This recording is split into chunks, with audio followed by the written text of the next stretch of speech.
ऐसी जगह पे पहुंच रहे हैं उपवास करते हुए कि हम परमेश्वर का वचन सुन सके, वो हमसे क्या कह रहा है, उसकी आवाज, बारीक आवाज तक हम पहुंच सके।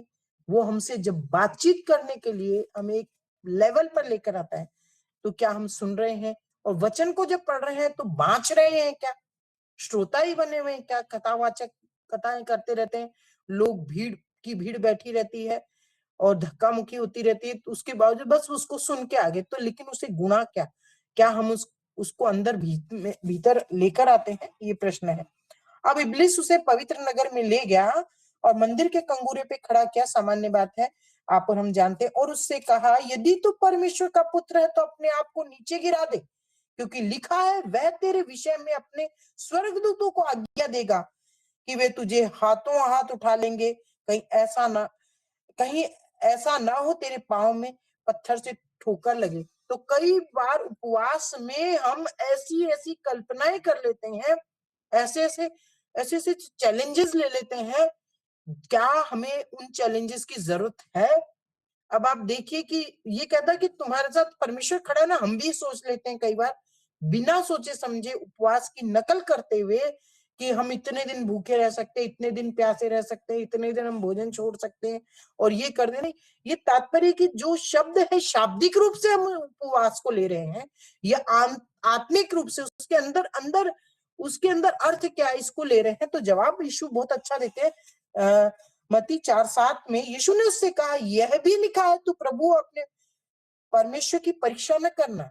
तो हम अगर ऐसा कर रहे हैं कि प्रभु मैं तो बिल्कुल पानी छोड़ दिया है मैंने, और अब तो तू जाने, मुझे प्यास भी लग रही है तो भी तू जाने, तो क्या हम एक ऐसे लेवल पे आ जाते हैं जहां हम तो खुद पास हो ही नहीं सकते, हम तो वो चीज करने के योग्य ही नहीं है, हम परमेश्वर को और परख रहे हैं। तो प्रियो, बहुत ध्यान देने की जरूरत है कि कहीं हमारी उपवास हमारी परीक्षा की जगह परमेश्वर की परीक्षा के लिए तो नहीं खड़ा कर रहे हम। ये एक भ्रम और एक बेवकूफी हो सकती है हमारे जीवन में, इसको भी बहुत समझने की आवश्यकता है। फिर इब्लिस उसे एक बहुत ऊंचे पहाड़ पर ले गया और सारे जगत, राज्य और वैभव उसको दिखाकर उससे कहा, यदि तू गिरकर मुझे प्रणाम करे तो मैं यह सब तुझे दे दूंगा। तब यीशु ने उसे कहा, हे शैतान, दूर हो जा, क्योंकि लिखा है, तू प्रभु अपने परमेश्वर को प्रणाम कर, केवल उसी की उपासना कर।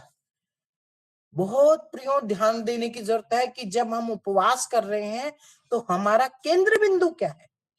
कई बार हम अपनी आवश्यकताओं को, हम अपनी इच्छाओं को, हम अपनी नीड्स को केंद्र में रखते हैं और उपवास करने बैठे हैं, तो परमेश्वर की तरफ तो हमारा ध्यान कम है कि प्रभु मुझे ये मिल जाए, मैं इस संकट में हूं, मेरी ये बीमारी है, तो कहीं हमारा केंद्र हट तो नहीं रहा। हम कहीं दूसरी की उपासना, ये शैतान की उपासना नहीं, ये कि भाई मैं उपवास करूंगी तो मेरे पास बहुत सारे फ्रूट्स होने चाहिए, बहुत सारी ऐसी चीजें होनी चाहिए। क्या हम उसको एक उत्सव में तो नहीं बदल रहे? कहीं हम ऐसा तो नहीं कि हम भी बच्चे थे तब, और हॉस्टल में भी थे, बहन अल्पना को भी कुछ शायद याद हो कि हमारे हॉस्टल में भी, और हम बच्चे थे तब, माँ भी हमारी विविध प्रकार के व्यंजन बनाती थी जिसमें अन्न नहीं होता था। तो हम भी सोचते थे हम भी उपवास करेंगे। क्यों करेंगे? सिंघाड़े के आटे का हलवा मिलेगा, कुट्टू की रोटी मिलेगी, अलग तरह की सब्जी मिलेगी। तो ये क्या हमारे ध्यान में वो है? ऐसे ही हम फ्रेंड्स क्या करते थे, और जब पीएचडी कर रहे थे, वेल मेच्योर होने के बाद भी हम दोस्त तय करते थे, तू लिखाना तेरा व्रत है और मैं कह दूंगी कि मेरा व्रत नहीं है। तो उस दिन पूरी बनती थी, तो दोनों प्रकार के भोजन को हम इकट्ठा करते। इसका मतलब उपवास करते समय हमारे केंद्र में परमेश्वर है, या वे हमारी समस्याएं हैं, या हम जिससे तृप्त होंगे वह है। इसको बहुत बारीकी से समझने की जरूरत है। शैतान का वो वैभव वही नहीं है। आपको कोई शैतान आके कहने नहीं लगा, मैं तुम्हें पीएम बना दूंगा, सीएम बना दूंगा, कलेक्टर बना दूंगा। पर शैतान आपको कभी ऐसा तो नहीं है कि आपका ध्यान इस पे करे, लैंड डेज चल रहे हैं, रोज नए पकवान बने, रोज बढ़िया चीजें बने, इस दुकान से कुछ लेकर आएंगे, इस दुकान से कुछ लाएंगे, ये ऑर्डर करेंगे, वो ऑर्डर करेंगे। तो यह भी आप ध्यान दें कि उपवास का मतलब संयम भी है, और केंद्र में आपके परमेश्वर है या नहीं। परमेश्वर से आप रिश्ते को ठीक कर रहे हैं या समस्या को बीच में लाके उसके जरिए रिश्ते को ठीक कर रहे हैं। बारीक बातें, इसे समझेंगे आप।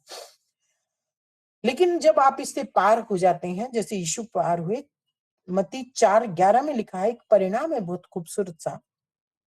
तब शैतान उसके पास से चला गया और देखो स्वर्गदूत आके उसकी सेवा करने लगे। प्रियो, हमें उस लेवल तक जाना है जहां हमारा संबंध इस सांसारिक आवश्यकताओं, इच्छाओं से थोड़ा ऊपर हो जाए और बेहतर हो जाए, और हम वहां पर चले जाएं कि जहां हम स्वर्गदूत की उपस्थिति को महसूस करने लगे। स्वर्गदूत की उपस्थिति क्या है? सुरक्षा महसूस करने लगे, संतुष्टि महसूस करने लगे, संयम महसूस करने लगे, विश्वास की ऊंचाइयों को महसूस करने लगे। ये जो चीजें हमारे पास है, जिसमें हम, प्रभु ने कहा कि मैं अपना आनंद तुम्हें दिए जाता हूं, वो आनंद महसूस करने लगे। क्या ये सब चीजें हम पा रहे हैं? क्या ये उपवास के दौरान हमारे पास है? अगर ऐसा है तो मान लीजिए कि स्वर्गदूत आपके इर्द गिर्द है। तो जैसे परमेश्वर के साथ था, मरकुस 1:12 में भी लिखा, तब आत्मा ने तुरंत उसको जंगल में भेजा। ये तो वो बात बीच में वो सारी घटना। और 1:13, मरकुस 1:13 में लिखा, जंगल में 40 दिन तक शैतान ने उसकी परीक्षा की, वह वन पशुओं के साथ रहा और स्वर्गदूत उसकी सेवा करते रहे। तो आप ध्यान रखिए, जब हम उपवास करते हैं तो एक तरफ हम कुछ चीजों को छोड़ते हैं, कुछ कष्ट लेते हैं, भूख और प्यास को नियंत्रित करते हैं, लेकिन दूसरी तरफ क्या उनकी जगह कोई दूसरी चीज ले रही है, या संतोष ले रहा है, आनंद ले रहा है, प्रभु की उपस्थिति ले रही है? क्या हम अधिक से अधिक परमेश्वर की संगति में जा रहे हैं? इस बात को समझिएगा, यहाँ भी स्पष्ट लिखा है। चलिए हम आगे थोड़ा सा हम नजर डालेंगे प्रियो कि ये उपवास की परंपरा क्या रही, और उसी में हम उद्देश्यों को भी समझेंगे। मूसा ने उपवास किया, यीशु के उपवास का जिक्र अपन कर ही चुके। ये उपवास दरअसल परमेश्वर से निकटता के लिए है। तो उपवास का पहला उद्देश्य, अगर आपकी कोई समस्या है तो सावधान हो जाइए, समस्या हल हो जाएगी। लेकिन पहले क्या परमेश्वर से आपका संबंध मजबूत बन रहा है? तो उपवास का सबसे पहला उद्देश्य ये होना चाहिए, चाहे वो 1 दिन का है, आधे दिन का है, 40 दिन का है, या अनिश्चित काल का है, आपके परमेश्वर के साथ रिश्ते ठीक हो रहे हैं क्या? तो सबसे पहला उद्देश्य ये है कि परमेश्वर के साथ हमारे रिश्ते ठीक होने चाहिए। जैसे यीशु के रिश्ते ठीक हुए, वो संसार में आया, एक स्त्री के द्वारा आया। जब वो 40 दिन तक अलग रहा तो क्या वो बदल के आया? क्या उसके और परमेश्वर के रिश्ते प्रगाढ़ हुए? आप देखें, उसी के बाद प्रभु यीशु मसीह के सारे कार्य, सारी शिक्षाएं हम देखते हैं। तो क्या इतना परिवर्तन एक उपवास के बाद हमारे भीतर हो सकता है? ये समझने की बात है। तो पहला उद्देश्य होता है परमेश्वर के साथ निकटता, परमेश्वर के साथ स्ट्रॉन्ग आपके रिलेशनशिप।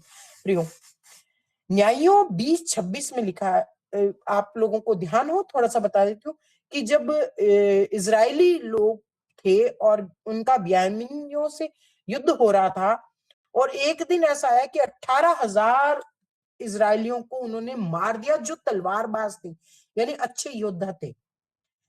और तब क्या हुआ? उस विजय के लिए इजरायलियों ने उपवास किया। न्यायों 20:26 में तब पढ़ते हैं हम, तब सब इजरायली वर्ण सब लोग बेतेल को गए और रोते हुए यहोवा के सामने बैठे रहे। उस दिन सांझ तक उपवास किया और यहोवा को होम बलि व मेल बलि चढ़ाए। तो संकट के समय सहायता के लिए जब सब कुछ खोता दिखे, तब उपवास आपकी ताकत बनता है, आपका रास्ता बनता है, आपका हथियार बनता है। जैसा कि न्यायों में इजरायलियों के लिए बना, 18,000 लोग एक ही दिन में खत्म हो गए। लेकिन विजय कब मिली उन लोगों को? जब उन्होंने अपना हृदय परमेश्वर के सामने रखा, और एक ही दिन में ये सब हो गया। इसका मतलब वो हृदय को परमेश्वर के सामने खोलना, और वो उपवास की उत्कृष्टता कितनी होनी चाहिए, कितनी गहरी होनी चाहिए कि हम संसार से मुक्त होकर केवल और केवल परमेश्वर की संगति में बैठे। उपवास तो हमने रख लिया और हम रील देख रहे हैं, मोबाइल हमारे हाथ में है, हम ये कर रहे हैं, वो कर रहे हैं।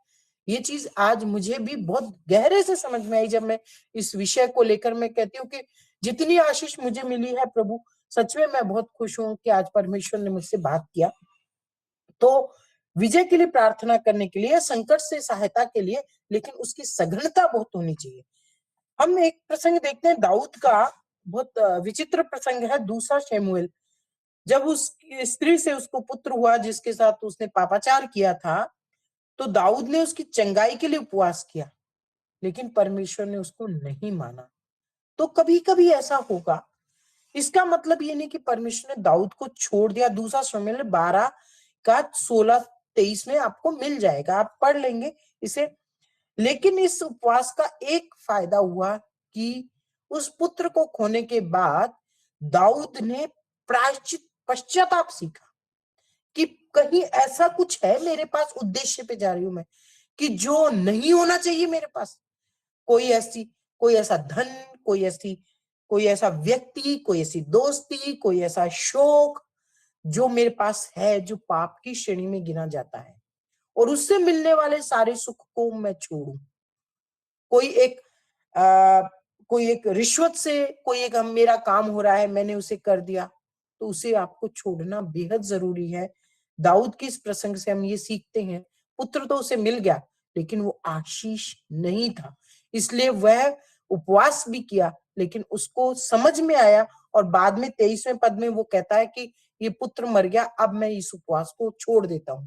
कहने का तात्पर्य है कि जो पाप है हमारे जीवन में, इसे भी दिखाने के लिए उपवास हमें कई बार हमारे दरवाजे खोलता है, हमें चीजों की समझ विकसित करता है। तो उपवास हमें ज्ञान देता है, समझ देता है, और हमें अपने सामने खड़ा करता है हमारी गलतियों को बताने के लिए।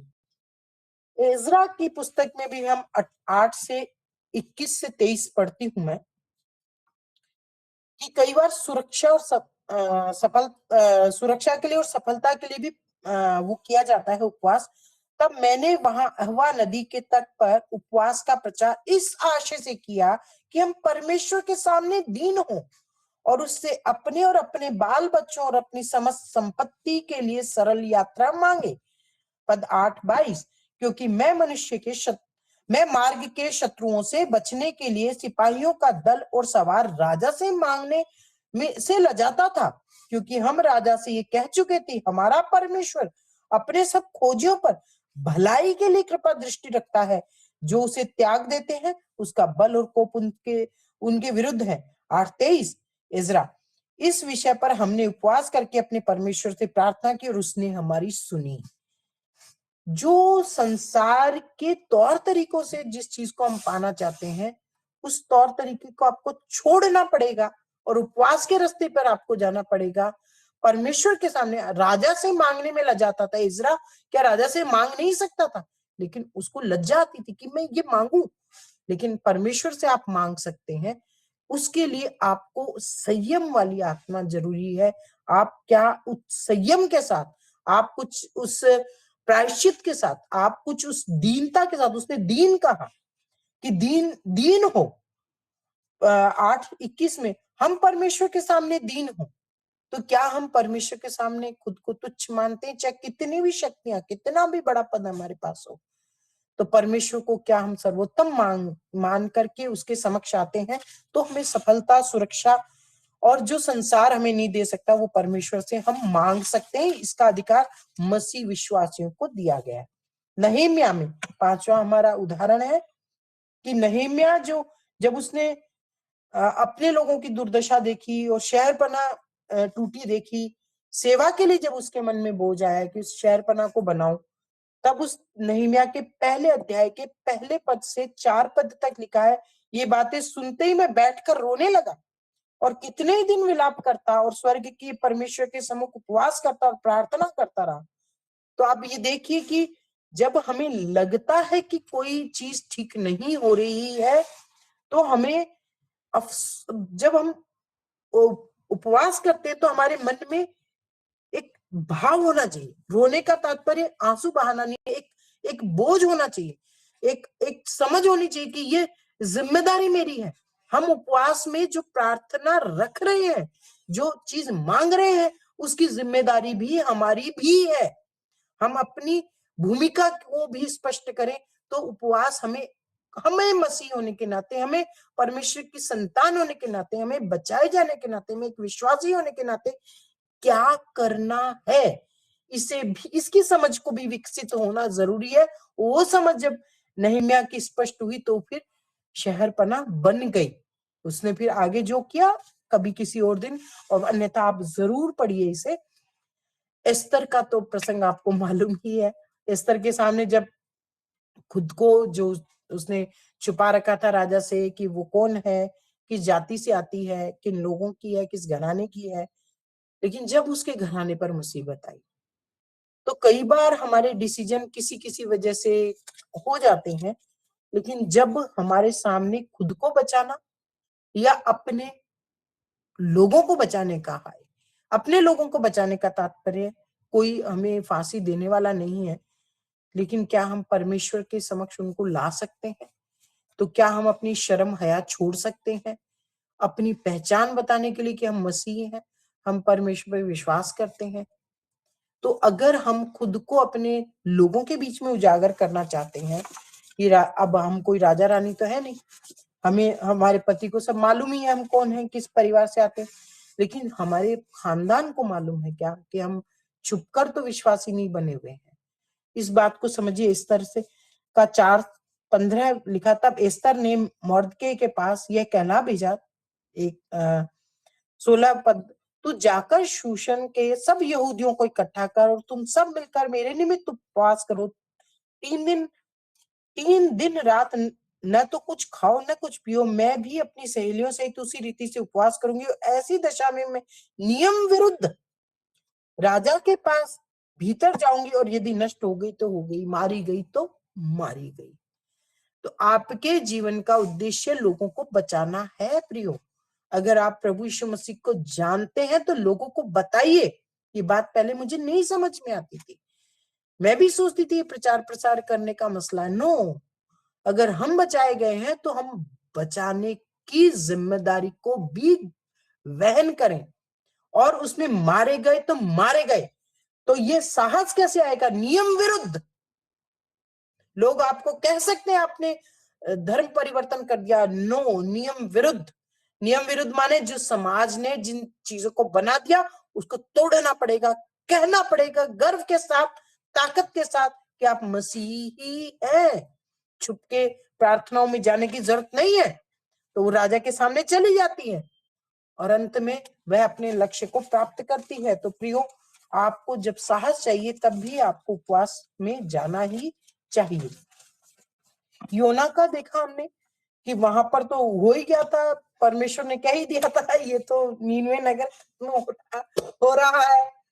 तो कई बार आपको लगता है कि सब कुछ हो गया, कबाड़ा तो हो गया, यानी आप वापिस लौट सकते हैं, आप अपने गलतियों को ठीक कर सकते हैं। जैसे योना की पुस्तक में 3:5 में लिखा है, 5 से मैं 10 पढ़ देती हूँ जल्दी जल्दी। तब नीनवे के मनुष्यों ने परमेश्वर के वचन की प्रतीति की और उपवास का प्रचार किया, और बड़े से लेकर छोटे तक सबों ने टाट ओढ़ी। 7 का कुछ हिस्सा पढ़ती हूँ। राजा ने ढिंढोरा पिटवाया, क्या मनुष्य, क्या गाय बैल, क्या भेड़ बकरी या अन्य पशु कोई कुछ भी न खाए, वे न खाए न पानी पिए। 3:8, मनुष्य और पशु दोनों टाट ओढ़े, परमेश्वर की दुहाई चिल्ला चिल्ला कर दें और अपने कुमार्ग से फिरे और उस उपद्रव को जो वे करते हैं पश्चाताप करें।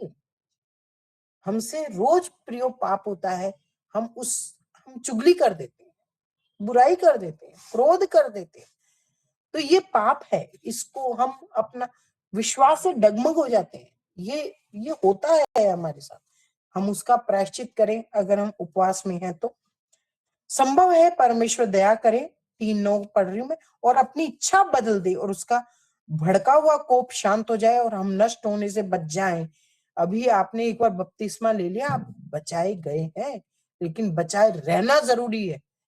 उसके दूसरे आगमन तक बचे रहना जरूरी है, उसके कोप से बचे रहना जरूरी है, उसने जो कहा उस रास्ते पर चलना जरूरी है। अंत में हम देखेंगे बहुत खूबसूरती से प्रभु ने आज बहुत प्रेम किया है मुझे, बहुत मोहब्बत की है। मैं आज प्रभु के उस प्रेम और उस चीज को लेकर बहुत अभिभूत हूँ। जब मैं इसे आखिर में पढ़ूंगी, तब परमेश्वर ने उनके कामों को देखा और वे कुमार्ग से फिर रहे हैं। तब परमेश्वर ने अपनी इच्छा बदल दी और उनकी जो हानि करने की ठानी उसने न किया। कई बार हमें लगता है परमेश्वर के विरुद्ध हम हो गए। जब हमें ये एहसास हो जाए तो प्रियो, हम परमेश्वर के कोप को शांत करने के लिए उपवास करें। हम कुमार्ग से वापिस आने के लिए हम करें। हम सद्मार्ग को पहचानने के लिए हम उपवास करें। ये उपवास हमारे लिए जरूरी है। नए नियम में हमने यीशु को देख लिया। हन्ना का प्रसंग बड़ा अच्छा मुझे मिला। लूका 2:36 से 38 में है कि आशेर गोत्र की एक स्त्री थी जो 7 वर्ष अपने पति के साथ रही। 84 वर्ष थे, वह एक मंदिर में रहती थी, तो लगभग 100 वर्ष की स्त्री रही होगी। 2:37 में लिखा है, वह 84 वर्ष से विधवा थी और मंदिर को भी न छोड़ती थी, पर उपवास और प्रार्थना करके रात दिन उपासना करती थी। और वह उस घड़ी वहां जाकर आकर प्रभु को धन्यवाद करने लगी और उन सबों से जो यरूशलेम के छुटकारे के बाट जोते थे उस बालक यानी यीशु के बारे में बात करने लगी। आप परमेश्वर की उपस्थिति को महसूस करेंगे। जो वचन में आपको समय समय पर आपके अगुओं के द्वारा बताया जाता है, मुझे बताया जाता है, मैं उसे महसूस कर सकती हूँ अगर मैं लगातार उस उपवास में हूँ। मैं अभी जिस उपवास की बात कर रही हूँ प्रियो, वो खाली भोजन छोड़ना नहीं है, हम उसे आगे और देखेंगे। चेले भी उपवास करते थे। प्रेरित 14:23 में लिखा है, जब उन्हें अपनी सेवा को स्पष्ट करना होता था, जब उन्हें किसी को दायित्व देना होता था, जब अपनी कलीसिया को खड़ा करना होता था, हर और परमेश्वर को निमंत्रण देना होता था कि वो आए और हमारे बीच में उपस्थित रहे। तो प्रेरितों 14:23, और उन्होंने हर एक कलीसिया में उनके लिए प्राचीन ठहराए और उपवास सहित प्रार्थना करके प्रभु के हाथ सौंपा जिस पर उन्होंने विश्वास किया। तो हम जो भी सेवा अपनी करते हैं उससे पहले उपवास की हमें आवश्यकता होती है। देखिए, अब आधुनिक काल में भी मुझे कई बहुत अच्छे मुझे मिले प्रसंग और संदर्भ कि जो मार्टिन लूथर है, जॉन कैल्विन है, बिल ब्राइट है, जॉन नॉक्स है, जॉन फिनी है, जॉन पाइपर है, ये सब वे लोग थे जिन्होंने बड़े मिशन के साथ परमेश्वर के नाम का प्रचार प्रसार किया और बहुत उद्वेलित करके लोगों की आत्माएं जीतने वाले लोग थे। जैसे जॉन पाइपर ने तो एक किताब ही लिख दी, हंगर फॉर गॉड, परमेश्वर के लिए भूखा रहना। उसमें वो लिखते हैं, ईसाई उपवास मूल रूप से ईश्वर के लिए तड़प और भूख है। तो मैंने बीच में कहा था कि ऐसा तो नहीं कि आप मेरी बीमारी चंगी हो जाए, मुझे मेरी नौकरी ठीक लग जाए। क्या हम सांसारिक आवश्यकताओं को बीच में रख रहे हैं, या परमेश्वर तेरा मेरा रिश्ता ठीक हो जाए, मैं तेरी आवाज को सुन सकूं, मैं तुझे जान सकूं। किस चीज को चुनते हैं? जॉन पाइपर लिखते हैं, ईसाई उपवास मूल रूप से ईश्वर के लिए तड़प और भूख है। ईसाई उपवास न केवल परमेश्वर में सर्वोच्च संतुष्टि का सहज परिणाम है, वरन इस दुनिया की हर उस शक्ति के खिलाफ चुना हुआ हथियार है भी है जो संतुष्टि को छीनना चाहती है। तो आपकी संतुष्टि खो रही हो, आप बेचैन हो रहे हो, तब आपको उपवास की जरूरत है। कहीं आप परमेश्वर के उस संगति को तो नहीं छोड़ रहे।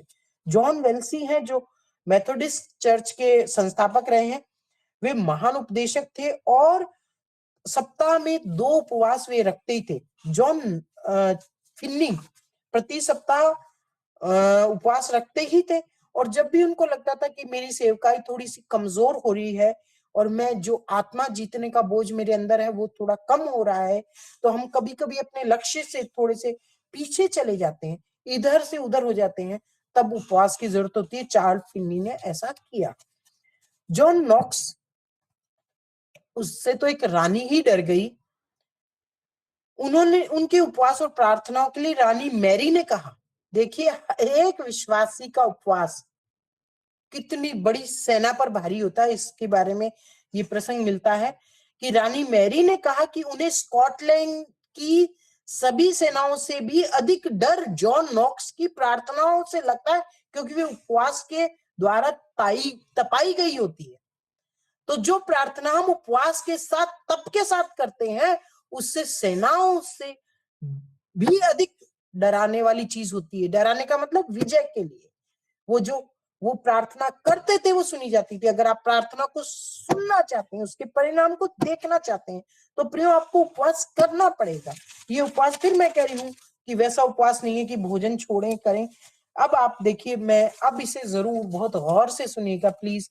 हो सकता है मैं आपसे 2-4 मिनट 5 मिनट ज्यादा ले रही हूँ, लेकिन उपवास का उचित तरीका क्या है, उपवास का वास्तविक रूप क्या है, इसको बहुत ही खूबसूरती से बहुत ही खूबसूरती से, और मैं प्रभु को बहुत धन्यवाद देती हूँ कि आज प्रभु ने मुझे बहुत प्यार किया और बहुत अच्छे ढंग से मुझे ये बताया।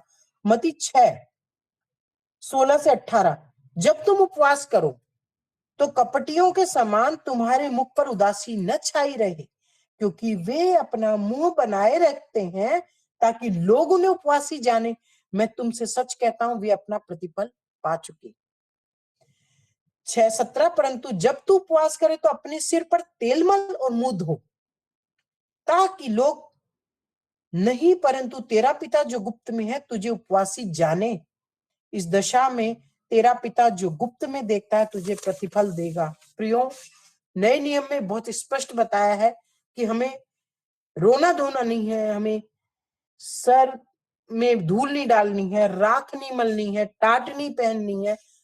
हम बहुत खुश रहें। जब भी हम उपवास करें, हमारे अंदर एक चेतना होनी चाहिए, हमारे अंदर एक खुशी होनी चाहिए, हमारे अंदर एक आनंद होना चाहिए, हमारे अंदर कुछ प्राप्ति का फील होना चाहिए। ये फील जब होगा तो लोग जो सामान्य जन है वो तो नहीं जान पाएंगे कि आप उपवास कर रहे हैं। इसका दूसरा अर्थ ये कि आपका उपवास लोगों को मालूम नहीं चलना चाहिए। आप उपवास कर रहे हैं, ये आपके व्यवहार से नहीं दिखना चाहिए, लेकिन आप परमेश्वर की संगति कर रहे हैं, ये आपके व्यवहार से दिखना चाहिए। और ये तब दिखेगा जब आपका चेहरा उजला रहेगा, आपके बाल संवरे रहेंगे, आपके चेहरे पर खुशी रहेगी, आनंद रहेगी, सुकून रहेगा और मजा रहेगा।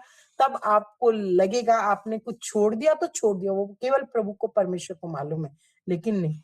अब प्रियो, मैं आपका जो समय सबसे महत्वपूर्ण समय लूंगी, और मैं चाहूंगी कि अगर आपका ध्यान इधर उधर कहीं है तो प्लीज प्रभु के लिए इस पे फोकस करें। और अगर आपके पास बाइबल है, खोल सकते हैं, तो यशाया 58 का 6 से 12 खोल लीजिएगा। बहुत महत्वपूर्ण है ये। बहुत बहुत आशीष दिया प्रभु ने, बहुत प्यार किया है प्रभु ने मुझे। आज प्रभु के प्यार को मैंने इस पूरे प्रसंग में देखा। यशाया 58:6 में लिखा है, जिस उपवास से मैं प्रसन्न होता हूं, वह क्या यह नहीं कि अन्याय से बने हुए दासों और अंधेर सहने वालों का जुआ तोड़कर उनको छुड़ा लेना और सब जुओं को टुकड़े टुकड़े कर देना। आप कहीं किसी के साथ ऐसा व्यवहार तो नहीं कर रहे, आपके द्वारा कोई शोषण तो नहीं हो रहा। अगर ऐसा हो रहा है तो आप 40 दिन का उपवास करें, 400 दिन का उपवास करें, कोई काम का नहीं है। प्रियो, आपसे कोई अंधेर तो नहीं हो रहा, आप कोई धोखा तो नहीं दे रहे, आप कोई परमेश्वर की आज्ञा के विरुद्ध काम तो नहीं करे, झूठी गवाही तो नहीं दे रहे, रिश्वत तो नहीं दे रहे, रिश्वत तो नहीं ले रहे, झूठ बोलकर अपनी नौकरी तो नहीं कर रहे। ये सब चीजें इसमें शामिल है। 58:7, क्या यह वह नहीं कि अपनी रोटी भूखों को बांट देना, अनाथ और मारे मारे फिरते हुओं को अपने घर ले आना, किसी को नंगा देखकर वस्त्र पहनाना और अपने जाति भाइयों से अपने को न छुपाना। प्रियो, क्या आप उपवास करते समय अपने आप को केंद्र में रख रहे हैं या दूसरे के बारे में आपके मन पर बोझ है? क्या कोई भूखा बैठा है उसकी आप चिंता कर रहे हैं? आपने तो खाना छोड़ दिया, आपने तो राशन छोड़ दिया, लेकिन वो रोटी आपने किसी को दी, दूसरे को, उस व्यक्ति को जो भूखा है, जिस तक नहीं पहुंची। ये है उपवास।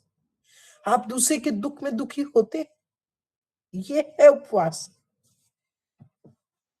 क्या आप दुखी होते हैं या कार्य भी करते हैं? लिखा है बहुत साफ, अपनी रोटी भूखों को बांट देना, केवल सोचना कि वो भूखा है, दया करना, अनाथ और मारे मारे फिरते हुओं को अपने घर ले आना। क्या आपने किसी के लिए ऐसा किया है? क्या आपने ये त्याग किया? क्या आपने कभी किसी दूसरे के दर्द के साथ खड़े होकर उसका हाथ पकड़ा है? कुछ त्याग किया है आपने? कुछ चीजें छोड़ी है आपने दूसरे के हित में? अगर ऐसा किया है तो आप उपवास कर सकते हैं। किसी को नंगा देकर वस्त्र पहनाना और अपने जाति भाइयों से खुद को न छुपाना। आप क्यों छुपा रहे हैं खुद को? आप प्रभु के हैं, क्यों ढोंग कर रहे हैं? हमें ये समझना पड़ेगा कि हम परमेश्वर के हैं। अपने विश्वास के बारे में क्या आप ऐलान कर रहे हैं? क्या आप गर्व के साथ बोल रहे हैं? अगर आप बोल रहे हैं तो आपका उपवास प्रतिफलित होगा। 58:8 समझिए कि हम अगर ऐसा कुछ भी कर रहे हैं, किसी दुखी के लिए हम कुछ त्याग कर रहे हैं, उसकी कोई मदद कर रहे हैं, उसके साथ खड़े हैं, तो फिर हमारा हमारा प्रतिफल बहुत बड़ा है।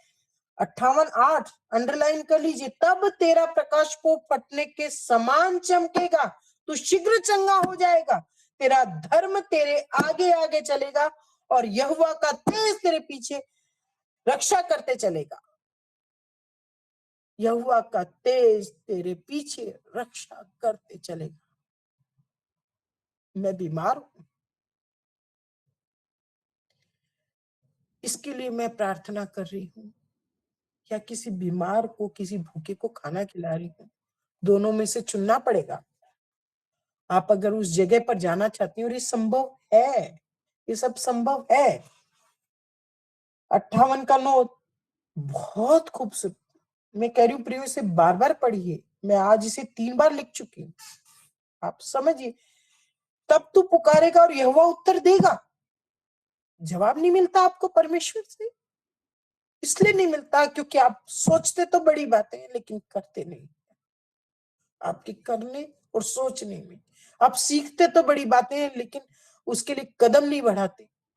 ये जो गैप है, ये आपके उपवास को कभी भी आशीष में नहीं बदलेगा। जब तू पुकारेगा और यहोवा उत्तर देगा, यानी प्रार्थना उपकार के लिए और उत्तर पाने के लिए आपको ये सब करना जरूरी है। और वह कहेगा मैं यहां हूं। यदि तू अंधेर करना और उंगली उठाना और दुष्ट बातें बोलना छोड़ दे तो क्या आप अपनी इन आदतों पर संयम रख रहे हैं? क्या आज से इसे त्यागने के लिए तैयार हैं? क्या आलोचना पीछे से करना, किसी के बारे में किसी के दोष को ढूंढना बंद कर रहे हैं आप? अगर आप ऐसा कर रहे हैं, तब आपकी पुकार को परमेश्वर सुनेगा, उपवास की वजह से नहीं सुनेगा। आपके व्यवहार की वजह से, आपके जीवन की वजह से, आपके जीने के तरीके की वजह से। 58:10 पढ़ रही हूं, यशाया का। उदारता से भूखे की सहायता करे, दीन दुखियों को संतुष्ट करे, तब अंधियारे में तेरा तेज प्रकाश चमकेगा और तेरा घोर अंधकार दोपहर का सा उजियाला हो जाएगा। शर्त लिखी गई है इसमें। आपको टाट नहीं ओढ़नी, आपको चेहरा नहीं उतारना, आपको बहुत मलिन नहीं बनना, लेकिन उदारता से भूखे की सहायता, वचन के भूखे की भी सहायता। जो सही परमेश्वर को नहीं जान रहा, उसको सही परमेश्वर, ये केवल भोजन नहीं है, ये आत्मिक भोजन भी है प्रियो। तब वह तुझे घोर अंधकार, जो तेरा तेरा घोर अंधकार है, तेरा जो अज्ञान है, उसे प्रकाश में बदल देगा। तब तू परमेश्वर की उपस्थिति को महसूस करेगा। 58:11 यहोवा तुझे लगातार लिए चलेगा और अकाल के समय तुझे तृप्त करेगा, तेरी हड्डियों को हरी भरी करेगा और तू सींची हुई बारी और ऐसे सोते के समान होगा जिसका जिसका जल कभी नहीं सूखता। आप इतने आशीषित होंगे कि आप हर अपनी आवश्यकताओं को तो पूरा करेंगे प्रियो, लेकिन आप दूसरों की आवश्यकता पूरा करने के लिए सोते की तरह बन जाएंगे। आपको कभी कोई कमी नहीं होगी, आपको कभी कोई कमी नहीं होगी। आप करके देखिए, वो परमेश्वर हम हमारे साथ लगातार चलना चाहता है। वो चाहता है कि वो लगातार हमारे साथ चले, लेकिन क्या हमने ऐसा कुछ किया? 58:12 वह तेरे वंश के लोगों को बहुत काल के उजाड़े हुए स्थानों को फिर बसाएगा। कुछ खो गया आपकी जिंदगी से, वापिस मिलने वाला है। तू पीढ़ी पीढ़ी की पड़ी हुई नींव पर घर उठाएगा। तेरा नाम टूटे हुए बाड़े का सुधारक और पथों को ठीक करने वाला पड़ेगा। प्रियो, क्या आपको मालूम है कि ऐसा आप कर सकते हैं? तो असली उपवास यही है प्रियो, कि हम अपने व्यवहार को बदलें। भोजन छोड़ना, ये सब करना तो अलग बात है। मैं अंत में 2 वाक्य बोलूंगी। मैंने उपवास किया, मैं नवंबर से उपवास कर रही हूँ। मैंने 32 दिन का उपवास किया, फिर मैंने 40 दिन का उपवास किया और अब फिर मैं 40 दिन के उपवास में हूँ। लेकिन इतनी आशीष मुझे नहीं मिली जो आज इस वचन से मिली है, कि मुझे भोजन छोड़ने के अलावा इस भोजन का सही उपयोग क्या हो सकता है, इस पे सोचने की आवश्यकता है प्रियो। आप मेरे लिए प्रार्थना करें कि मैं इस सही अर्थ तक पहुँची हूँ, तो मैं इसे अपने जीवन में ढाल भी सकूँ। सबको जय मसीह।